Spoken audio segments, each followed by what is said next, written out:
Hey everyone, today I want to talk about the WCS Finals, the Season 1 final that we just had here in Korea. And it's a very difficult topic and also one that contains a lot of things about that just circle around the Korean politics in general and also about how Korean esports works. And it's something that is not easy, so I guess that this video is probably going to take a little bit longer than usual. I hope that you bear with me because I think that a lot of the points that I'm going to raise today will probably be unknown to you or something that you didn't really think that much so far in the past. One of the first things that I wanted to point out is that in Korea, esports is very involved into the politics between the companies that run esports here.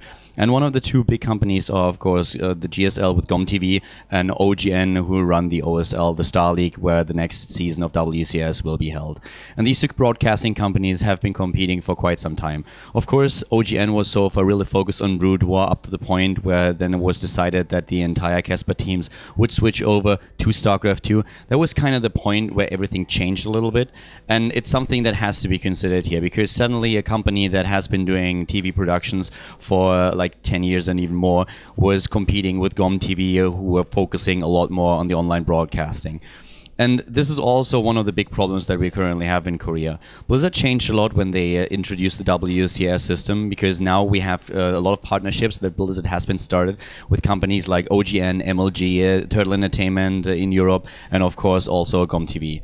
And at this point, I really want to highlight once more that this is a personal video blog, so all of the opinions that I voice here and everything that I say is my own opinion and has nothing to do with GomTV. It's not a statement or anything, so it's really my personal thoughts that I'm trying to convey here.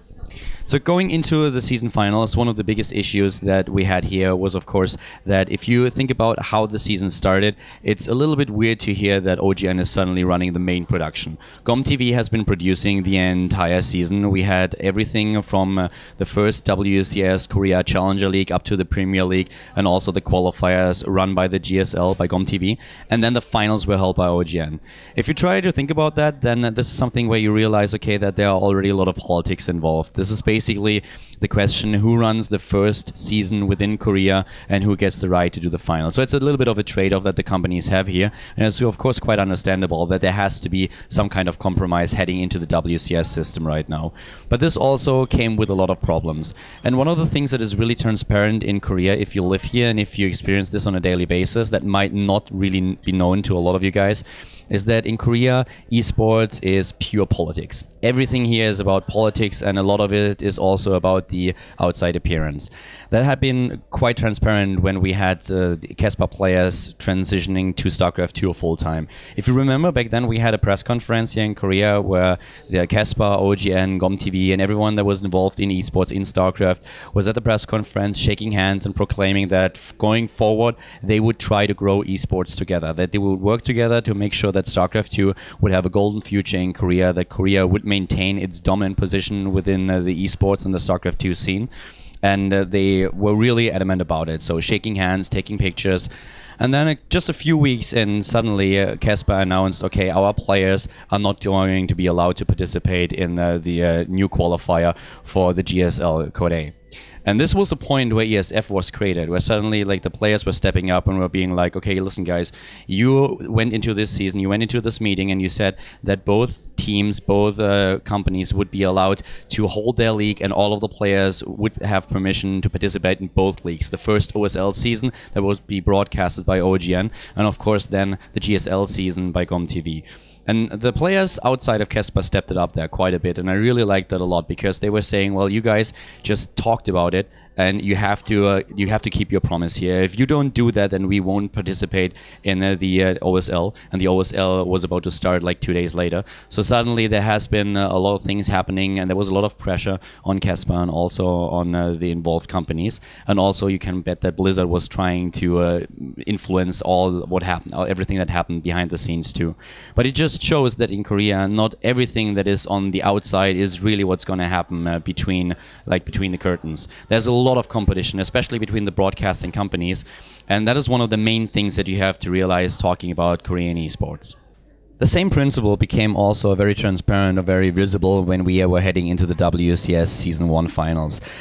Before the finals happened and when WCS was announced, you could see that the major partners of Blizzard all flew a representative to Korea, and they were talking about how they were trying to grow WCS together, how they were interested in esports and growing it together, growing StarCraft together. And one of the things that happened immediately now when we are heading into the first season is that OGN actually told everyone that was involved in the broadcast, especially in the international broadcast, to not acknowledge at all that there is a side production by the GSL, by GOM TV, and that the GOM TV and the league itself actually exists.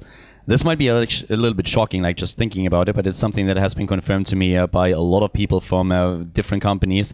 It's not even a real secret around here. It's something that was talked about quite frequently, and it's something that really shocked me a lot. Of course, there's a healthy competition to be expected between companies that are working in the same area, but at the same time, there is this message that they try to send out where it was basically the basic statement, the underlying principle was we grow esports together. We try to make this happen together. And then you have something like this that just hits you, and it's just representative for how quite often esports in Korea works, and it's one of the biggest problems in my opinion. This is actually like more about kindergarten or 5th grade than it is about a healthy competition between two companies that are trying to work against each other. Because if you have a healthy competition, that's actually awesome, because then you will have innovation, you will have, not the player by the way, then you will have a lot of new features that are being developed trying to just outmaneuver each other in a way that benefits the viewer in the end because of the competition that just happens between the two companies. And that's something that I can really appreciate. But personally, I was a little bit shocked to hear that. And then later on, it got a little bit worse, because one of the big problems that I had with the entire event was that once you went to the WCS portal website, which is, by the way, really amazing, I like that a lot, you realize that there was not a single mention that there was a stream by GOM TV. And that kind of stunned me a little bit. First of all, because Blizzard encouraged a stream by GOM TV. They really wanted there to be a second stream. It was by no means mandatory, but it was something where they said, okay, we would really like to have that. If you can make it happen somehow, it would be great to have this. And we did the stream. There was a side stream. There were actually 2 streams hosted by GOM TV, and they were mentioned nowhere. WCS website didn't mention them at all. They only highlighted 2 OGN streams, which is of course something that should definitely happen, and they should have the focus on these OGN streams, since OGN was the main company providing the coverage for the finals. So there is no question about it that this should have been the primary focus. But at the same time, there should also have been a mention that there were 2 additional streams where you could then watch the casters, for example, that led you through the entire season in Korea. The same problem also occurred on the Twitch website, the Twitch event page that you could also navigate to, where you would see only 2 streams listed. And once again, it was only the OGN streams there. There was no mention whatsoever that 2 additional streams were provided where you could watch those games. And to me, personally, this was something where I was really disappointed. And for a large part, I was disappointed in Blizzard. Because it's, to me, something that I learned to deal with, that there is a lot of competition going on in Korea where I don't really have an understanding, or where I don't really agree with how the competition is being run. But at the same time, I was expecting Blizzard to be a little bit adamant about it, to shut that down right from the start, and to say, okay, well, listen, first of all, we acknowledge that OGN is doing the main production in this tournament, but at the same time, there has also to be acknowledged that there is another company that during the entire season and that is currently doing a second broadcast for this. So I was really disappointed to see that Blizzard was not pointing this out, but was actually playing that same game. And I talked to a lot of people also about it, and I had a lot of talks with Blizzard too. And Blizzard in general said that what they really took from these finals is that there were a lot of things that didn't go as smooth as they wanted it to be. They admitted to a lot of mistakes that were made, but also, of course, reminded that one of the big issues here was really that the season was, I want to say, a little bit rushed maybe being the wrong word here, but an important part was really that there was not a lot of time. And that has been something that they have been acknowledged right from the start, saying that they had to start the season. There were a few things they would have loved to do before the season even started, but they just couldn't get it out in time. And since then, they were really improving quite a bit. One of the examples that I wanted to mention here is WCS Today, a great show that is being run these days, where we have highlights and recaps of all the tournaments that are held within WCS, where a lot of stories are being told. And the production of this show is really amazing. And also the frequency of the episodes that that they release is something that really, I can really appreciate that, and I enjoyed those things quite a lot. Also, the portal has been released, and in general, even though it's still a beta version and they want to improve on a lot of aspects, I'm really happy with it. Finally, I have a point where I can navigate to and get all the information about WCS that I want. But of course, these are only a few things where you see that Blizzard is really trying to improve. But I still feel that the points that I mentioned earlier with the visibility of all 4 streams that have been provided for this event should have been a bit more in the focus, and that this is one of the things where Blizzard dropped the ball a little bit. An issue that is really connected with this is, though, communication in general. And everyone amongst you who is working in a big company knows that communication between departments can sometimes really be a big problem. And you have to realize that Blizzard goes a very different direction from what other companies do in esports these days. They are not trying to do everything in-house and to just dominate the entire scene. What they are trying to do is to work with partners. They work with a partner in the US, they work with a partner in Europe, and they work with 2 partners in Korea. And especially since now in this region they have 2 partners to work with, communication is really a problem. There are a lot of politics involved, not only between the 2 Korean companies, but also, of course, if you get all 4 partners at a table, there are a lot of compromises that have to that just have to be made. And this is something that is really an issue. So communication in general is something that has to be improved in the future. And this is not only true for the partners that Blizzard is working with in the company, the communication between the partners, but also between the partners and Blizzard themselves, but also within Blizzard. It's not only Blizzard. There's not only like one company. You have several departments, you have several regional headquarters basically, where you have Blizzard Korea, you have Blizzard in North America, you have Blizzard also in Europe, and there are a lot of other subsidiaries, but these are like the most important ones for what we are going to talk about today. So the communication between these regions is really important as well. And this is something that is not easy. It might sound really simple, but there are a lot of processes behind it, and also a lot of structures that are not easily breached. So from the beginning, this was a bit of a test as well. I mentioned that in my last video that I released about WCS America, where I said that we are now in the first season, so a lot of problems were to be expected, especially with everyone being on a really tight schedule here. And this is something where, of course, a lot has to be improved in the future. And the one thing that I'm really happy about is that everyone that was here in Korea from Blizzard acknowledged right from the start that this was not a perfect season by any means, that there were a lot of mistakes that were being made, and that it's really important to work on all of these topics. All of them were really, really eager about it, and that's the one thing where I really take from the entire event, that I can really see that people care about this, and there is a lot to be done in the future, and they are the ones to do it. So there were a lot of people asking us as casters, asking also players, and asking like the companies here, what has to be improved? What were the problems? What do you think has to be changed? Just trying to find out what exactly is going on, where they have to improve. And one of the big issues, as just mentioned, is communication. Trying to improve the communication, not only between the partners themselves, but also between the partners and Blizzard, and between the different regions that are involved into WCS within Blizzard, to make sure that there is one process, there's one line, and there's just one voice being heard, and of course also one line of responsibility that makes the final decisions on all these things, where all the informations are being gathered then in the end. One of the things that I would personally like quite a lot, if in a few of these things Blizzard would be a little bit more, I would say, dominant about what they want, because especially in Korea it is very, very difficult to get those companies that work here to compromise. There's a lot going on behind the scenes, and I feel at some point it would really be quite beneficial for especially the audience and the international community if Blizzard would just put a foot down and say, okay, listen, this is what we want, and at this and this point we can make arrangements, we can make compromises, but we are really adamant about this and this point, and this has to be done this way. I say this in particular because I was actually really I was completely disappointed by the production of the international stream by OGN, and it is, in my opinion, inexcusable what happened there. You have to realize that this is not your local Wood League, where some guy just sets up his PC and throws up a stream. This is actually the WCS Season 1 Finals, and the international stream of OGN did not have a score overlay, not even for the finals. So a casual user that tunes in the middle of the finals does not know, what is this?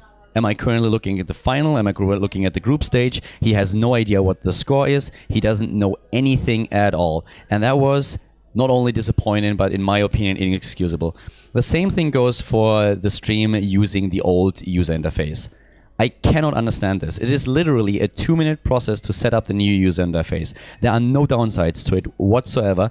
It's really literally putting a file into a folder and then in a drop-down menu in the client selecting the new user interface. That is all that you have to do. There are no downsides to it, no technical difficulties, no nothing. And compared to the production that we had, not only on GOM TV, but also done by MLG for WCS America and back in Europe for WCS Europe, this was something that really disappointed me so much I cannot even put this into words. I was completely baffled when I saw this. I was stunned. I looked at the screen and was like, is this really happening? This is the WCS Season 1 Finals, the biggest brand in StarCraft 2 that Blizzard currently has, the most important thing, and this is the production that I see as a viewer. I was completely blown away by it. I was like, in a negative way. I was like, this cannot happen here. Also, of course, one of the things that I want to point out, which in my opinion is really inexcusable, is that black border that we had for the entire time, for the entire stream. That is something that I've never seen in any other streams, and it's something that should have been resolved right from the start. And a lot of these things are actually, especially with the breaks that we had, 15 to 20 minute breaks, really? I mean, that's something that is also, in my opinion, something that just shouldn't happen. And at first I really thought, okay, this is probably because OGN used to be a TV company, so they probably broadcast this on TV as well, and therefore they have to do that. And then I learned later that especially on day number 1, at the same time that they were running the online production for StarCraft 2 and for the WCS Season 1 Finals, apparently on the TV station they showed League of Legends.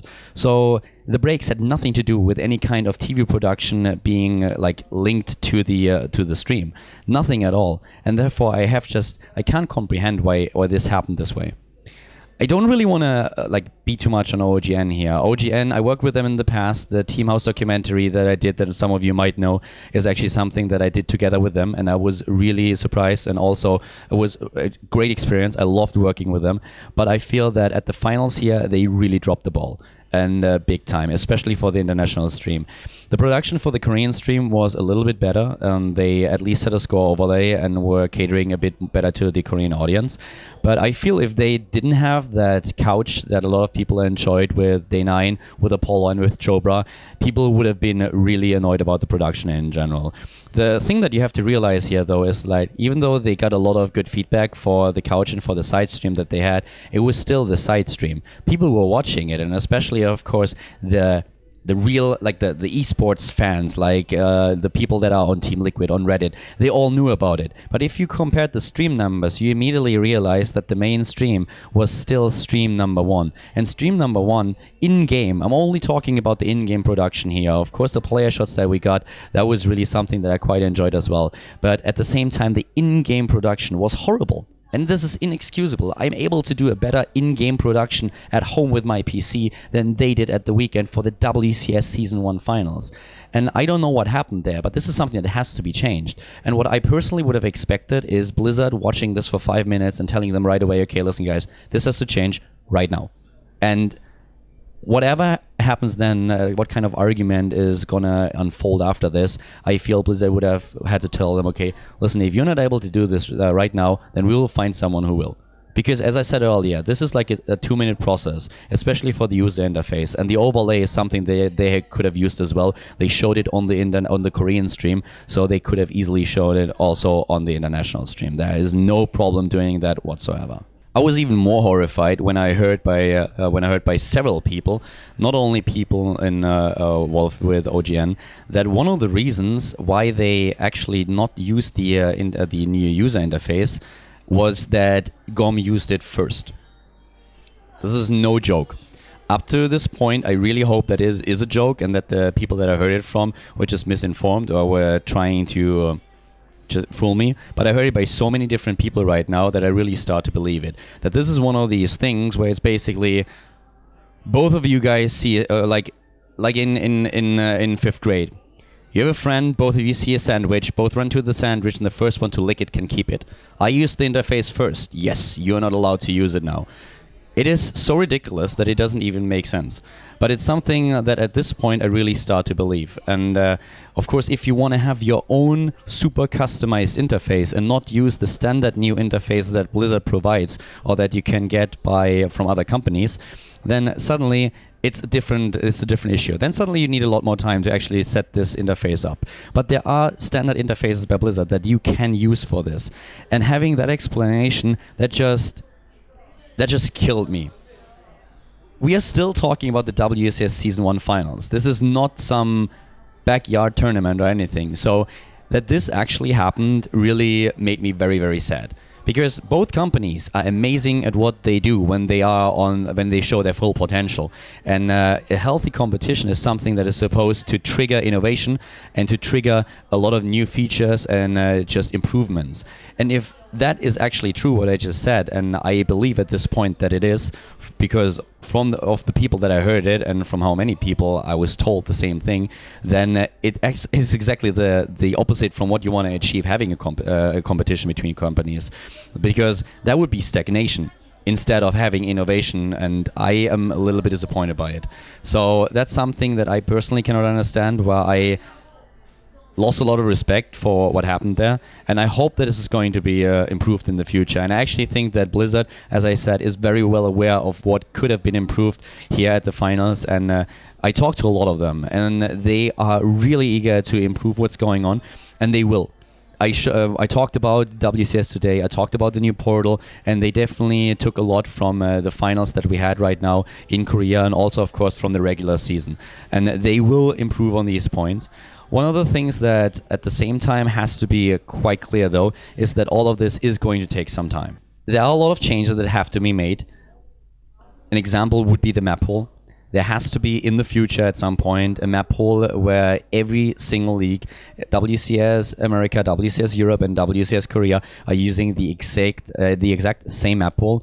It would of course also really helpful, especially for the viewers that are not hardcore esports fans but are more casual, if the format would really start to not have slight differences, but if the format would be streamlined a little bit, that is probably something that is going to happen over time.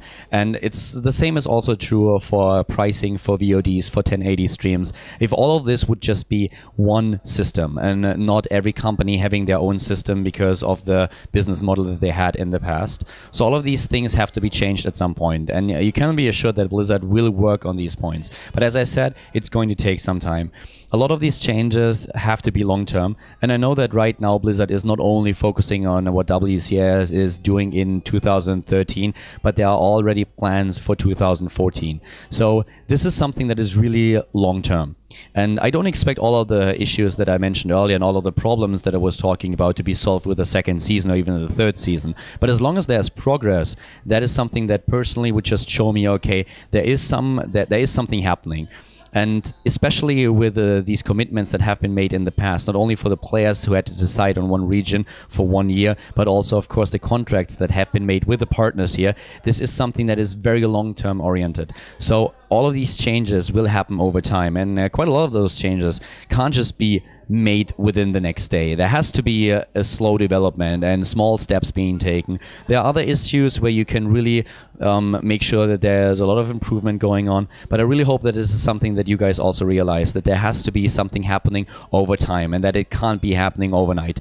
We cannot expect WCS Season 2 to be perfect. This is something that just won't happen. It's literally impossible. As long as there's improvement, though, I feel this is exactly the right way to achieve it. Look at what happened in the past, try to learn from the mistakes, where have been complications, what is something that we have to improve, not only within the partners or with our relationship with the partners, but also within our own company, to make sure that these mistakes are not going to happen again, and that we will work towards having a much better WCS system and a much better production and a much better experience for the viewers and for the community. I'm nearly at the end of the video with what I just said, and I want to once again just point out that not only are these my personal thoughts, but the idea of the video here is to give you a little bit of an idea and also background information of what was happening. My personal thoughts when I watched the streams in Korea and what is going to happen in the future. I was really disappointed with the finals. They were not a complete disaster, but I expected a lot more because of the importance of this event. And this is something that I shared with a lot of Blizzard employees, that I shared with a lot of other people, and most of them really agreed with the points that were being raised, not only by me, by a lot of other people that were involved in the event and also, of course, in the production. And it's something that will be worked at in the future. This is something that is really important to Blizzard, and we will see this in Season 2, Season 3, and especially heading in 2014. But it's something where I thought that a lot of you might appreciate having a few additional information that might not have been that transparent to you in the past. Most of this was already public, was known at some point or another, but wasn't really in the focus of people and didn't really come to everyone's attention watching these finals. Especially when you were a hardcore esports fan, you were probably really happy with the side stream that OGN produced. You knew exactly when you wanted to go to the GSL stream where to find those streams, that there was a stream provider that you could watch Taste Toast if you wanted to, if you preferred it over the casting duos that OGN provided you with. But for a lot of the casuals, all these things were not transparent at all. They had no idea about these things and all of that stuff that is happening behind the scenes. So this is something that a lot of you, I feel, especially after like watching or reading the entire feedback that we saw on Team Liquid and Reddit, have to try to be a little bit more aware of. It's not only the hardcore esports fans that are important for us as a community, it's also the casuals and the new viewers that go on Battle.net, that see that there's a huge final happening and tune into the streams, maybe jump to the WCS main webpage and then see this happening. What impression will they get if they don't know what else is happening and where to find all those things? So a really important part of the big picture, in my opinion.